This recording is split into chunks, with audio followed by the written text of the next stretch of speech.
Say yes to new beginnings. Yes. Say yes to new beginnings. Yes. Say yes to... So far, what has been your biggest challenge and how were you able to overcome it? Well, as a manager, is how to manage the so many talents that you have. The radio house is a madhouse.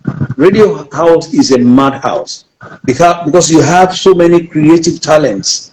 And managing creative talents is a challenge for any media manager, just like the editor. And you know what I'm talking about. These people have this big at times. You must manage at times. You must accommodate at times if you want things done. If you want to get the best out of them. And I keep telling people, it is not by shouting and issuing threads and queries that you get the best out of them, because creativity dwells in an environment of madness. So you need to know how to manage that. As a manager too, the operating environment is not too good. The operating environment, most if not all of the things that we use to broadcast are imported, and once they get bad, replacing them becomes a challenge. You need foreign exchange to get that. That is one. I can tell you that we have operated in Alagbado for 30 years. If you count the number of days and hours that we have been on generating set, running on diesel, I can tell you that out of those 30 years, we have done 15 years. That is, if you count the hours and days and you add them together, and if you run business like that, as we speak, we are on generating set. There is no way you can run a business like that and succeed. So we are barely surviving. We are just, we are just there on the brink. And as a manager, that is something that touches the brain. How do you keep this thing running? Especially as a frontliner, Ray Power. How will it be said that Ray Power, after 30 years, was struggling to stay on air? So, but that is the reality. That's the reality. We don't think that the government can help and solve this issue of power and electricity and all of that. Or else, the broadcast sector is really challenged. Now, at inception, when you took a dive into broadcasting, who gave you the greatest encouragement? One person? It was the late Toba Opale in the old Radio Nigeria. I started from Radio Nigeria. Yes. I was following him to the studio. I was in the newsroom, but I wanted to be a presenter. I wanted to be a musical show presenter. And so I was always following him on the show. And there was a day he came to Lagos and got caught up in the traffic, and I was already waiting for him in the studio.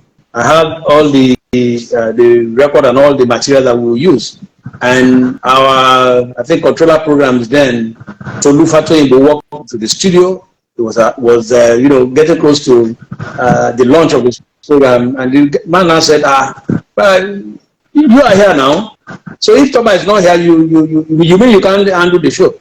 Go on there. And that was how I went to the studio and I started the program.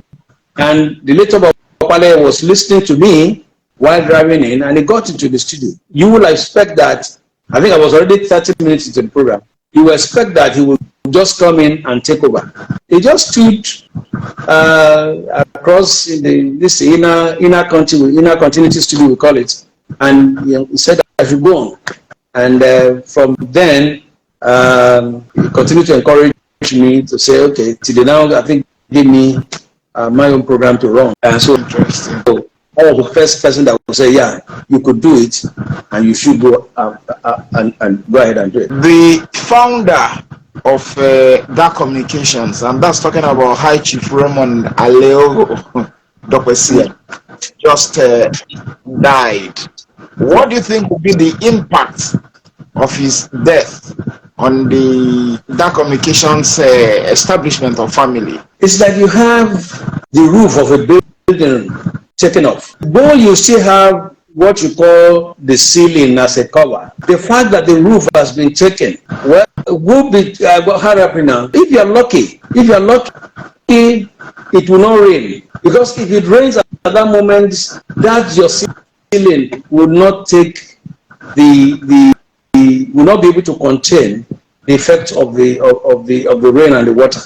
That is how we feel at the moment, because it was not only our father, our leader, our founder.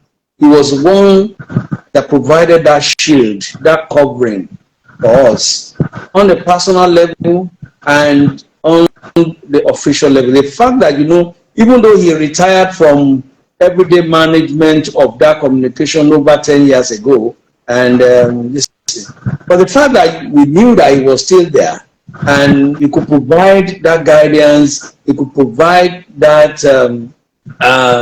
mentorship that he has always provided over the last 3 decades, gave us some kind of confidence and conviction.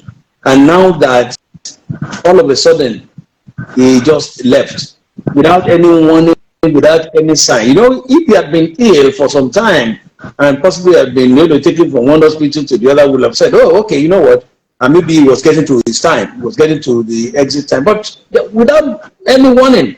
So even though we are pretending not to feel naked, but let me tell you something. For somebody that has been there with us for 30 good years, has led us into this wilderness, into this bush, into this forest for 30 years, and made a giant, made a big oak tree from this small seed. It is a monumental loss for us. So the impact, even though we will try to keep the legacy and all of that, but the fact that it will no more be there is not something we can begin to quantify or reason out and say, we'll cover it this way and that way. But we know that the legacy has left, the path he has treaded, the way he has led us, and what we have learned and taken from him and imbibed over the years.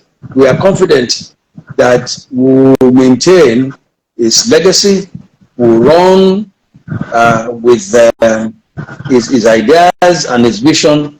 And well, if spirits do look back, if spirits do see, I'm very sure that he will smile, he will keep smiling at us. Okay. What would you say was the greatest lesson that you learned from him? The greatest lesson is, number one, once you believe in something, go after it.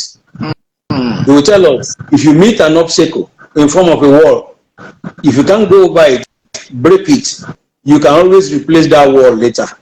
But don't come back to me to say it is impossible. We never believed that anything was impossible. When in 1993, the military government shut us down, for 9 months, it kept going round and that, kept giving us the assurance that it was going to work.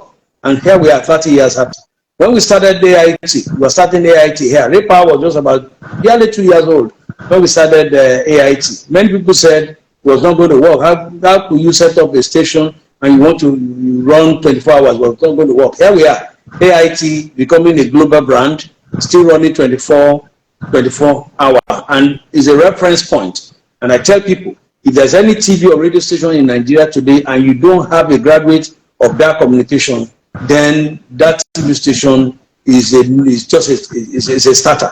And I like all to the credit of this man who had that courage of conviction, who had that audacity to question the status quo, who led us and said, this was going to work, and it has worked. If there's anything that I've learned, is never to give up on any dream, never give up on anything. As long as you're convinced, keep at it.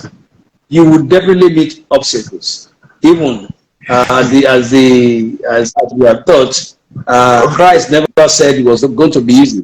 But what he has promised is that he was going to be with us all through the journey. I mean, it is not easy to work in one place for 30 years. Does it cross your mind that a day will come when you will cease to be a member of staff of Daar Communications, and you start something on your own, or you just want to end your life, your career, and everything at Daar Communications? I know it's a difficult question, but I mean, it's our duty as Well, journalists. let me Questions. let me just say this. At a point I left and I came back. About the year 2000, I left to run my own production outfit, but I've always been part of that communication even while I was away. Between year 2000 and year 2008, when I was called back to start Faji TV on Dasat, and then year 2012 when I came back fully to start Faji this thing. So I've done things for myself before, and one day, I'll have to go and retire, and I hope that one day, one can retire to. I still want to do broadcasting, of course. One can retire to maybe a small thing where I can still be able to reach out to the people and talk to the people, and then say, okay, you know what, this is my own retirement package and all of that.